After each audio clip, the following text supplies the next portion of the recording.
வணக்கம் மக்களே, அனைவருக்குமே வணக்கம். சற்று முன்பு கிடைக்கப்பெற்ற ஒரு அதிமுக்கியமான ஒரு தகவலை பற்றித்தான் நாம் இன்றைக்கு இந்த காணொலி வாயிலா பார்க்க இருக்கின்றோம். என்ன தகவல் அப்படின்றத அடிப்படையாக பார்ப்பதற்கு முன்பு நீங்க இப்பதான் நம்ம சேனலுடைய புதிய பார்வையாளராக இருந்தீர்கள் என்றால் மறக்காம நம்முடைய சேனலை சப்ஸ்கிரைப் செய்து கொள்ளுங்கள். வாங்க வீடியோக்குள்ள போகலாம். மாஸ் காட்டும் ஸ்டாலின், கிடைத்த வாய்ப்பை தவறவிட்ட எடப்பாடி, நீதிமன்றம் அதிரடி, என்ன நடந்தது, என்ன நடக்க போகிறது என்பதை எல்லாம் இந்த காணொளியில் தெளிவாக பார்க்க இருக்கின்றோம். வாங்க வீடியோக்குள்ள போகலாம்.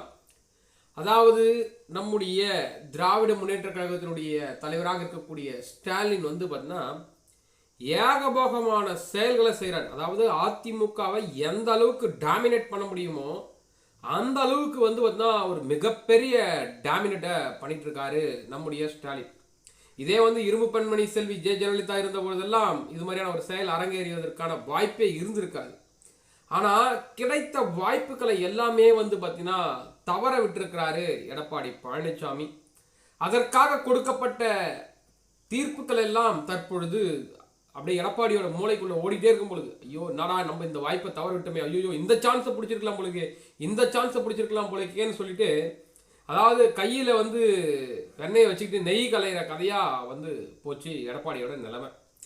அதாவது திமுகவினுடைய ஏகபோகமான அலட்சியங்கள், அதாவது என்னன்னா இந்த அண்ணா பல்கலைக்கழகத்துடைய மாணவியினுடைய பாலியல் வழக்கு, இந்த ராணிப்பேட்டையில் நடைபெற்ற அரக்கோணத்தில் அந்த லேடியோட திமுக நிர்வாகி செஞ்ச விஷயம், அது மட்டும் இல்லாமல் இப்போ அந்த அஜித்குமார் மரணம், இப்படி ஏகபோகமான விஷயம் பார்த்தீங்கன்னா எடப்பாடி கைக்கு வந்துச்சு.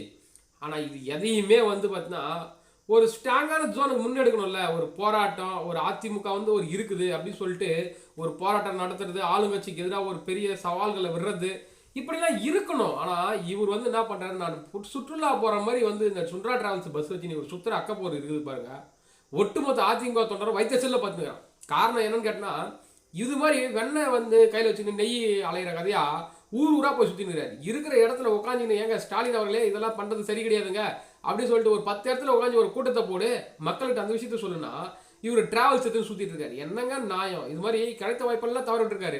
உதாரணத்துக்கு இவர் இந்த வாய்ப்பை தவற விட்டது இல்லாமல் இப்போ போயிட்டு உங்களோட ஸ்டாலின் திட்டத்துக்கெல்லாம் மக்கள் பேர் தான் வைக்கணும், இது மாதிரி தலைவரோட பேர் வைக்கக்கூடாதுன்னு சொல்லிட்டு நீதிமன்றத்தில் போய் வழக்கு தொடர்ந்து இப்போ தேவையில்லாமல் நம்ம சிவி சண்முகத்துக்கு 10 லட்சம் ரூபாய் டெபிட் போட்டிருக்காங்க.